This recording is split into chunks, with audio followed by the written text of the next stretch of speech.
I think we're live. Great. Perfect. So I see we are waiting for some people to join. So we're going to just wait a few minutes in order to see if other people join. In the meantime, we could talk about the weather in New York City.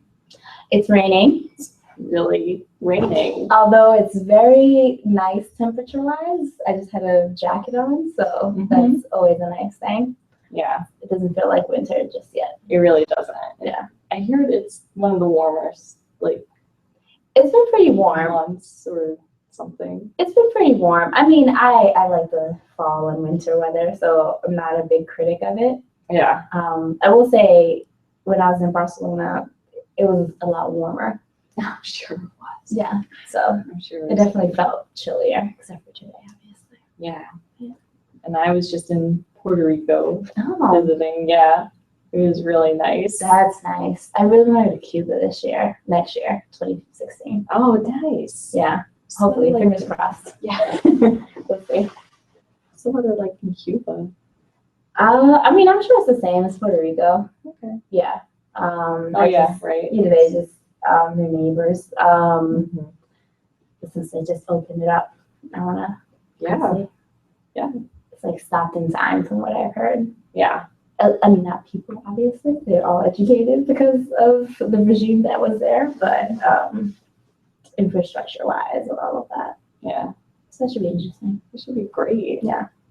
Everybody should have the opportunity. I know. Oh, we have viewers popping on. Hello, Hi, everyone. viewers. Just to let you know, I have my computer muted. Oh, now one viewer, that's fine.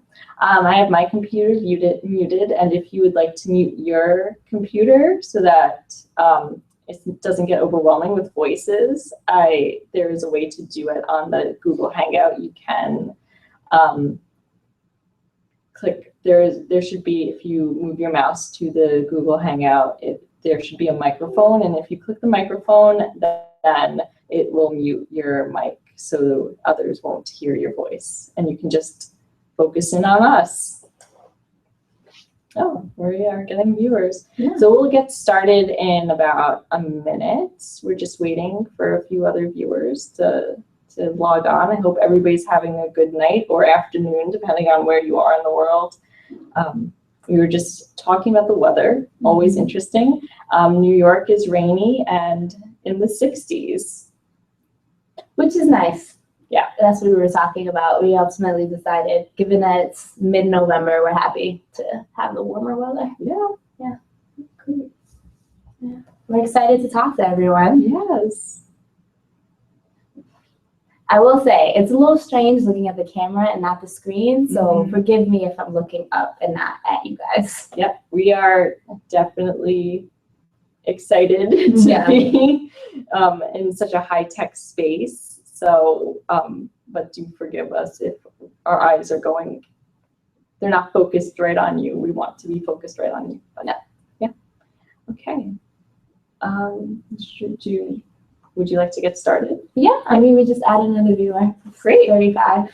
Fantastic. Okay, cool. Okay, so we're going to get started. Hi, everyone. My name is Gina Femia. I'm the Recruitment Associate at Coro New York Leadership. It's so great to have so many of you engaged and to be a part of this Google Hangout and this interview with Liz.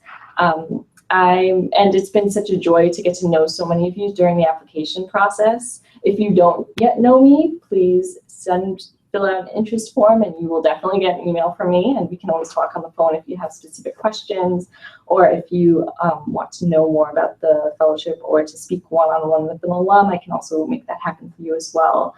And we are so happy to have Elizabeth Canela with us tonight. She is a fantastic alum. I'm going to read her bio right now. Elizabeth Canela is a Senior Project Manager of External Affairs Division at Forest City Rentner Companies. She helps to manage the external relationships with government officials, community stakeholders, and workforce institutions in service of FCRC's public-private development projects, primarily focused on Pacific Park, Brooklyn, and Cornell Tech.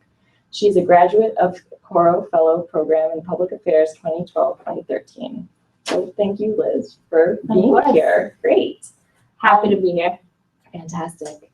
So let's just dive right in with a few questions. We're going to ask questions mainly about your experiences in the program and how they still affect you in your life today. Great. So let's just start.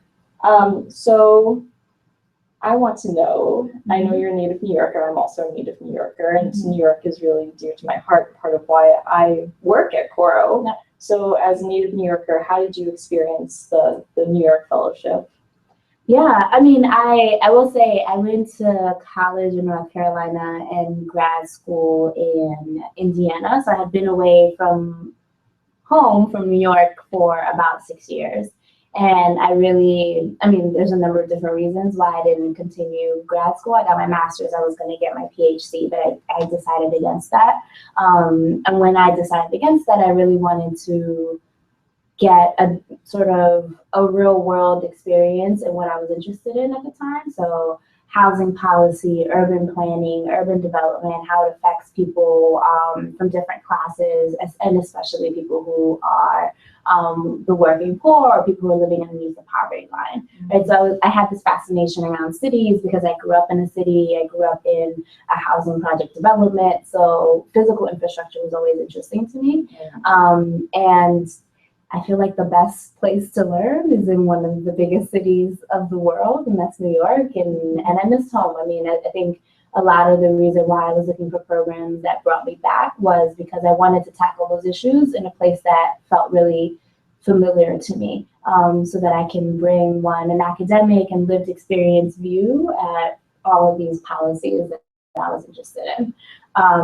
So as a New York native, I think the Coro program really allowed me to experience New York in a completely different perspective, right? So I'm from Brooklyn, born and raised, very proud of that.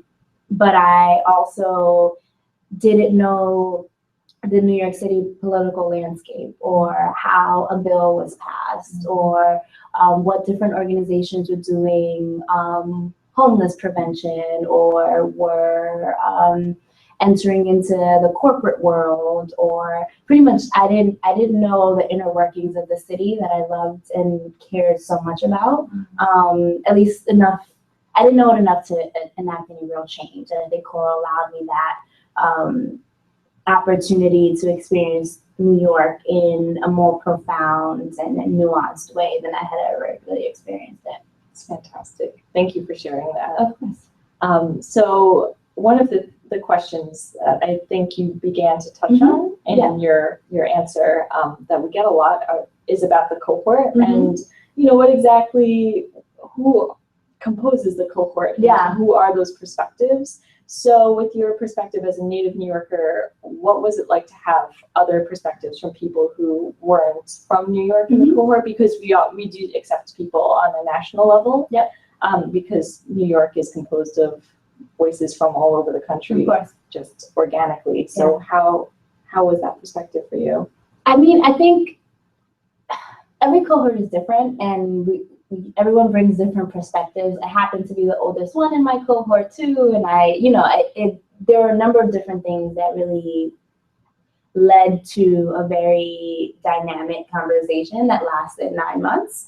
I think having people that were from either New Jersey, so in the tri-state area, and then having people that were perhaps born in a different country or went to college in California, really, I think, allowed all of us to see how different perspectives can talk about the same topic and really tug and pull at how nuanced something can be, right? So if you're looking at, I don't know, where best to place a school, right? Like if you're going to be an urban planner and that's why you want to do Coro, and you look at why you want to have a school in a specific location, you have someone that perhaps was raised in the suburbs in a different part of the United States that had a different experience than someone who was a city kid from Chicago or from New York, and had their school, you know, in the middle of high rises and didn't necessarily have the same type of open space that perhaps a school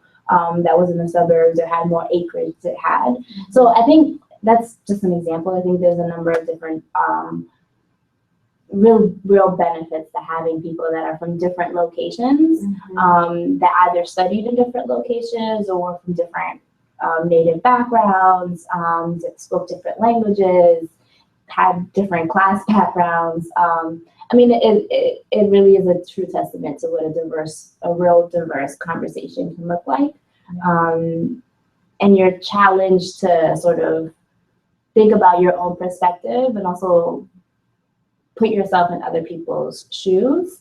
And at least for me, I think that's the best way. If you're going to do any job that requires you being with people, and that's most jobs, that skill is really important. And no matter how much experience you have in it going in, Coro really tests you and develops that to a level that I didn't anticipate.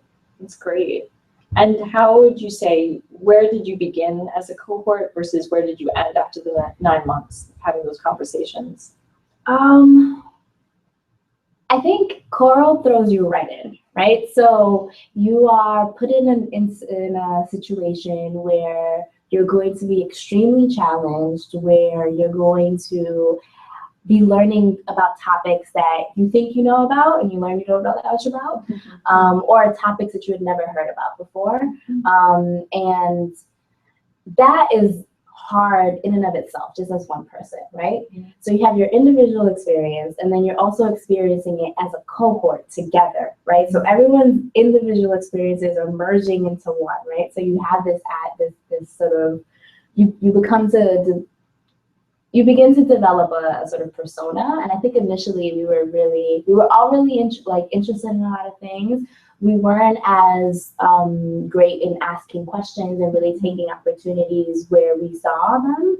And I think Coro, if we weren't ready, just pushed us to do that. Like, you have to ask these questions. You have to ask these questions of each other, of the people that you're meeting, of your placement hosts, and because without those and engaging in a real way, you're not going to get as much out of the program. So then very soon into the program, you realize Coro is what you make of it.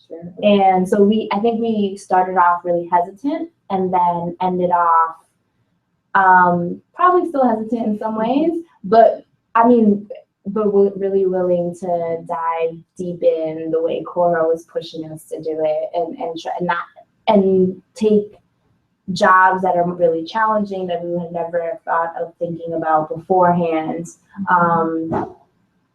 And yeah, I mean, I think that's probably how we grew the most, and sort of our ability to engage and give ourselves and ask questions and challenge other people. I think that's really difficult too. So yeah. Great. So with your cohort, basically begin the building blocks of the network that we're always talking about, and how engaged the alumni network is, and that your cohort of your peers are going to become part of that alumni network, and you're going to become part of that for future fellows as well. Can you speak to the value of the network during and post-fellowship year? Yeah, I mean, I now post-fellowship have such a deep appreciation for the network. But yeah, let's talk about it. I mean, I think network was a bad word for me initially before coming to Coro. I was just like, oh, I hate walking into a space and like chit-chatting about stuff that I don't necessarily care about, or putting myself out there. I'm definitely, at least I consider myself an introvert. And so it was difficult for me to even think of what networking was, right? I mean, I went to an elite institution and had a whole bunch of alumni events, and I was always really uncomfortable in those environments where you're put into spaces that you don't know everyone and you have to just make these connections with people. I think the word network completely transformed while I was a Coro fellow, because one, you have people that perhaps are not like-minded, because that's definitely not what you're going to find in Coro, but at least have sort of a foundation, right? So we all know that we've gone through similar experiences, if not the same experiences, and allows you to build those relationships across different sectors. So even if you work for a private corporation, like a Moody's or a Forest City, which is where I work, you can have something to talk about, at least starting off with someone that perhaps works in a nonprofit or a shelter, or and I think that the ability for Coro to go across sectors is really unique. So that's network in a big way, right? But I mean, quite honestly, the Coro cohort, I mean, my Coro cohort and then the Coro network at large allowed me to have this job. I wouldn't have been able to work. So specifically, the board member at the time, Melissa Birch, was a Coro alum, and she then she led sort of a leadership opportunity for us, where she taught us certain things about the private sector, and we were learning a number of different things, right? So then I had lunch with her a month later. After that, one of my placements ended up being at Forest City Ratner. And then after being a Coro fellow, I asked if I could stay on as an intern.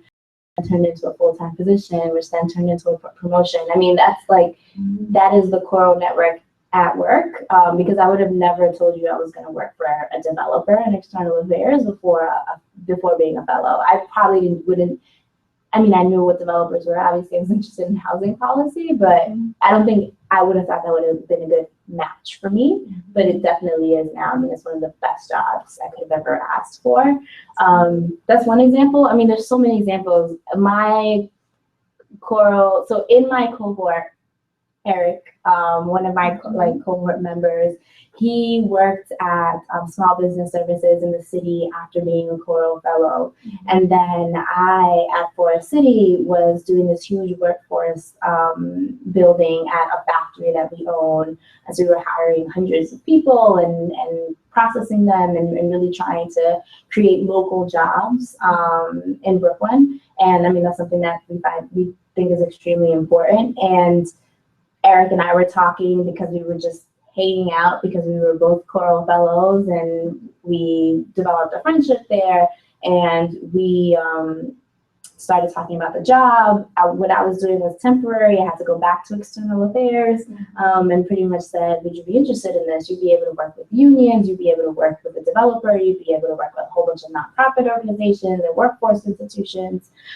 He said yes, and now he's working there. He's a colleague of mine. Wow. Yeah, and that's really cool to have someone that is a Coro fellow also in your workspace, because you get to really challenge each other and bring back the tools that you learned in the 9 months, that the network helps you remind you of that. But when you're away from the network, you sort of forget a little bit too. So it allows, it allows for continued growth in the workplace. And the last thing I'll say is, just because the network is extremely important, is in Coro, I learned something really important. I learned that you really need to have mentors, and you need to have people that advocate for you, and they're not necessarily the same people, right? So at Forest City, and that's because it's my experience, a lot of the reason why I wanted to stay there was because Melissa really advocated for me to be an intern in a different division altogether, right? And then the head of external affairs actually really became a mentor to me, like brought me to every event and meeting that she had, and also served as an advocate, right? So really wanted me to stay on as a full-time person. They weren't hiring anyone at the time that I asked for it. They created the position. Well, I and them created the position together. So I think even when you're outside of the Coro network, networking and knowing how to create really meaningful professional relationships is something that was extremely important as a tool that you can take out of the Coro network to use in the Coro network, because I have several mentors that are Coro fellows, former Coro fellows themselves. But yeah, I mean, I think that was extremely important the network is a lot of the reason why I am who I am right now. That's great. And it clearly is very lasting and tight-knit. Yeah. I mean, you agreed to do this webinar without any question. And Of course. it was all of our alum, especially fellows alum, are so engaged, and it's just wonderful to see. Yeah. Let me just do a quick time check. Great. Finally, can you speak to the value and the skills that Coro has brought into your life and work now? Yeah. Great. So in external affairs, a lot of what we do is talk to different stakeholders. So we talk to staffers of elected officials, we talk to staffers of city agencies, we talk to neighbors that may or may not like us at a specific time. We talk to people that are looking for jobs. We talk to nonprofit advocacy groups that may or may not like us. I mean, it's a position in which you talk to a whole bunch of different people, and every single day is different, right? I think this is a skill I think I had going into Coro, but was really developed and strengthened and challenged in a real way, is the ability to talk across different stakeholder groups and really have a real conversation. Sometimes people just talk past each other. Sure. And when you're talking about someone's home, if you're talking about someone's rents, if you're talking about, these are like real lived experiences that people are really passionate about.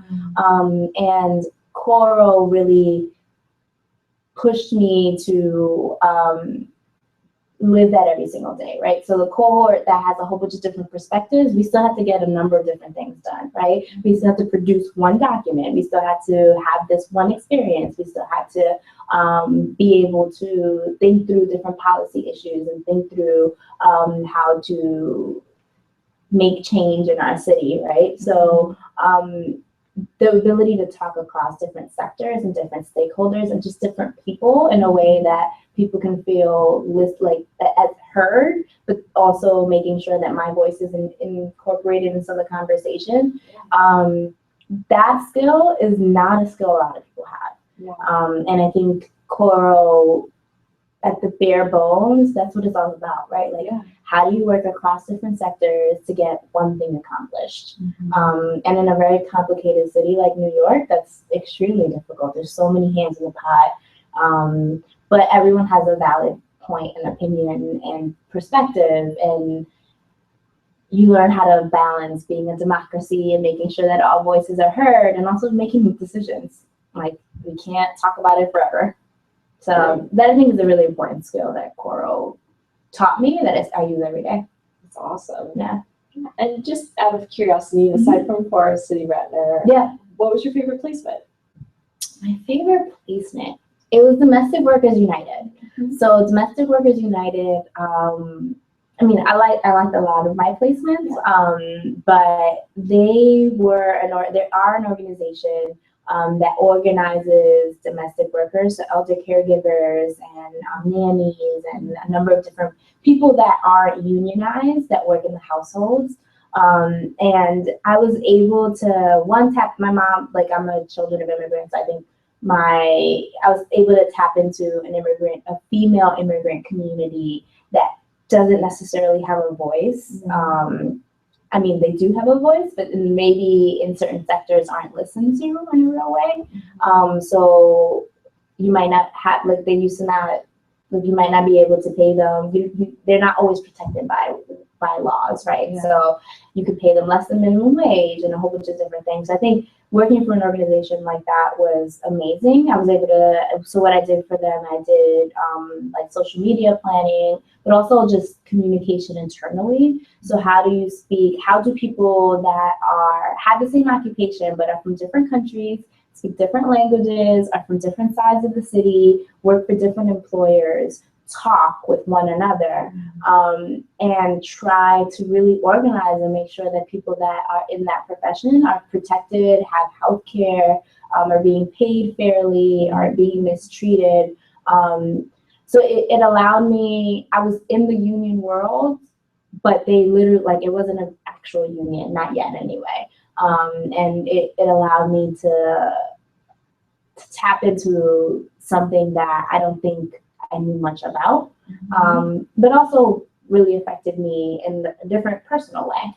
So it's a different side of New York City and my personal, like my mom being an immigrant woman and all of that, that is lasting. Yeah, in a real way. It's really powerful. Well, thank you. Of course. Okay, great. So now those were all my questions. So now you'll have an opportunity to ask questions. If you go onto Twitter, and I think that my sign is probably backwards because that's how technology works. And if you go to at Coro New York, CORO, capital NEW, capital YORK, and use the hashtag #AskAnAlum. I'm going to look right now and pick out some questions that we can then answer. Ask lots of questions. Yes.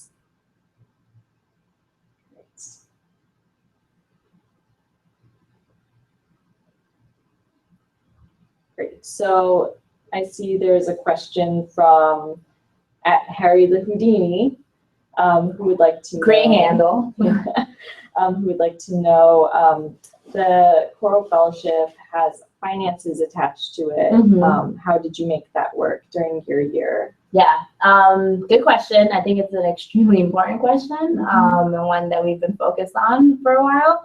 As a Coro Fellow, my year we received $1,000 stipend, and it could be it's different now, and Jane can talk to the specifics of that. I think, again, I'm a native New Yorker. My mom lived here. I lived with my mom. It wasn't ideal, but it was sort of the best, most prudent way for me to handle the fellowship. We worked as a cohort and also tapped into our Coro network of really trying to be smart with our money. So to be honest, I mean, having a lunch with the Coro alum meant probably that they'll pay for you. But it was also just being smart. Like a number of us were on food stamps, a number of us were bought unlimited Metro cards, which are expensive in New York, but we're able to really maximize that and we didn't take cabs and all of that. So it was, the easiest answer is we learned how to budget in a real way, and that stipend needed to last you the entire month. And we would bring in sort of communal snacks for lunch or for breaks or things like that. We would rotate that. We would share different places that had healthy options that weren't that expensive. We would, we helped subsidize each other sometimes when some of us couldn't, and some of us, we're all coming from different class backgrounds too, and different, or not just class backgrounds, different saving mentalities. So I think the way of managing was being able to budget in a really smart way that was true to your needs. And also leaning on each other. So using the resources, getting food stamps if you need to, making sure that you have health coverage if you need to. There's a lot of resources that lend to being a fellow that are helpful. Great. And what was your stipend? My stipend was $1,000. Great. And that was in the 2012-2013 cohort. Yes. Cohort. Great. And it's good to note that this year the stipend is $1,380 a month. So that is constantly going up every year, and that's something that Coro staff, and in conjunction with Fellows alumni, are really dedicated to making that number continually raise. And did you want to speak to how the alumni contribute to that? Yeah, we all were Coro fellows. The Coro network is bigger than just the fellows program, but the fellows program is near and dear.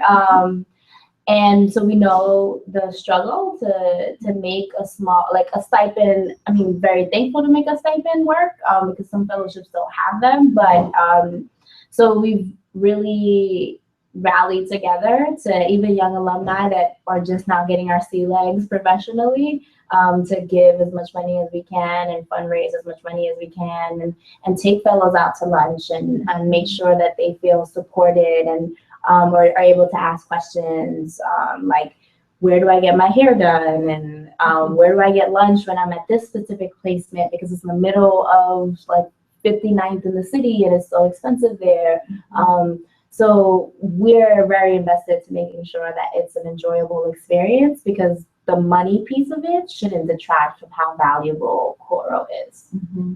And can you speak to you did a little bit, but speak a little to the value. What other would you say is the value of doing the fellowship and having a financial investment? Yeah. So as you all know, I went to grad school after undergrad. So I had spent 6 years making no money, right? I was a student full time.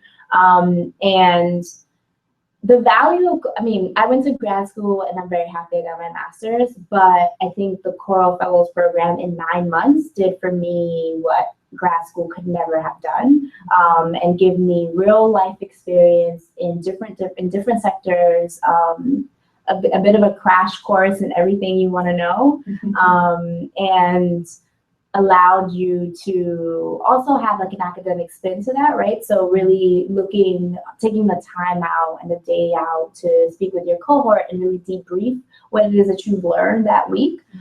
Because as a professional, you don't necessarily have that time to do feedback and debrief.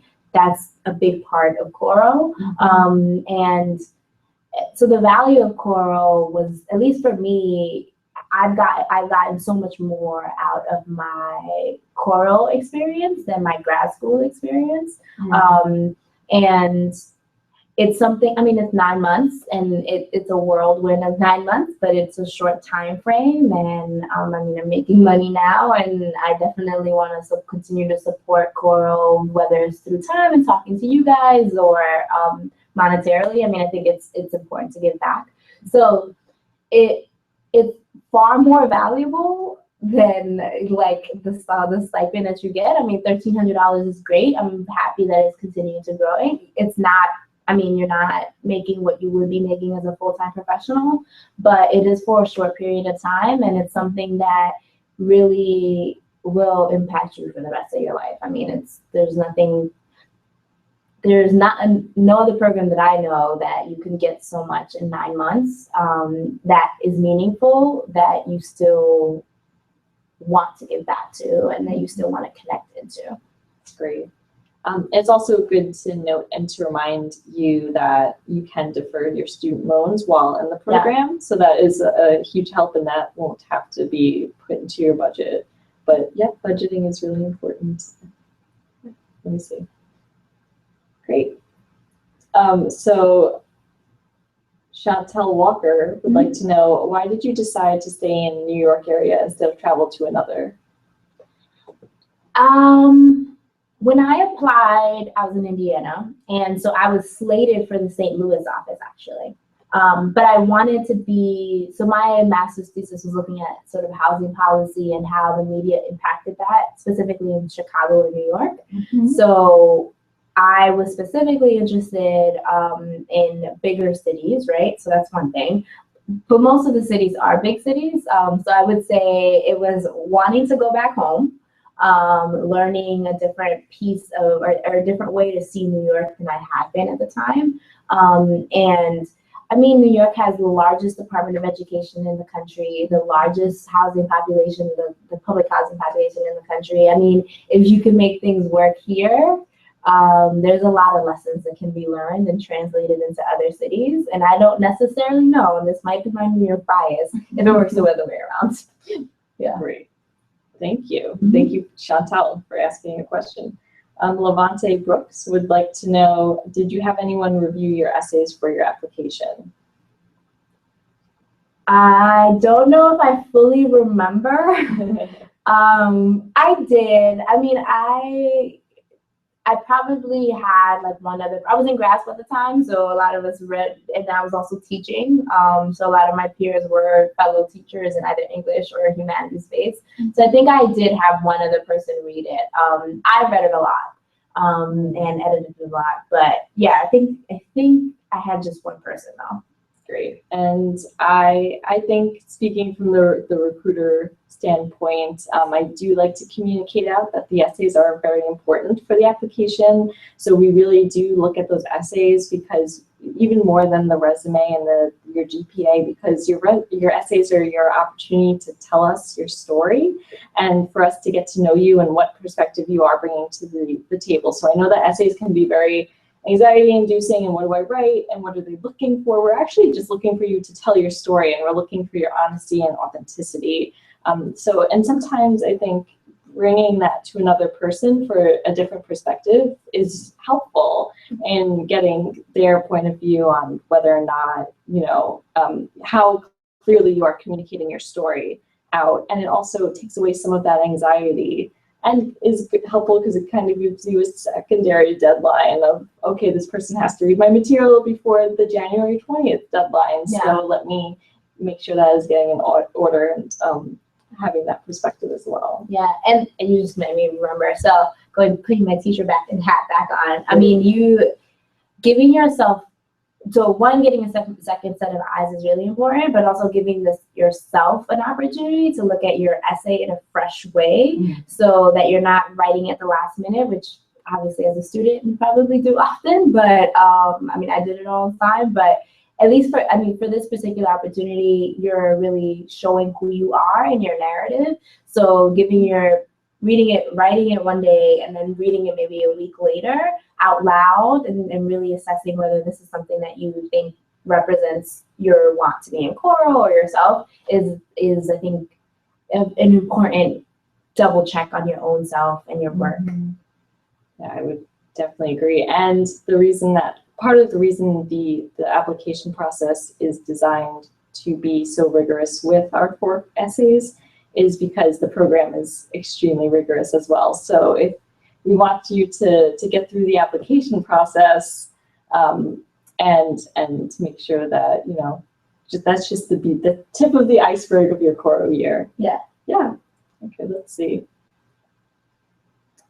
It seems we don't have any other questions, but if I do you have any closing thoughts and why the Coro Fellowship?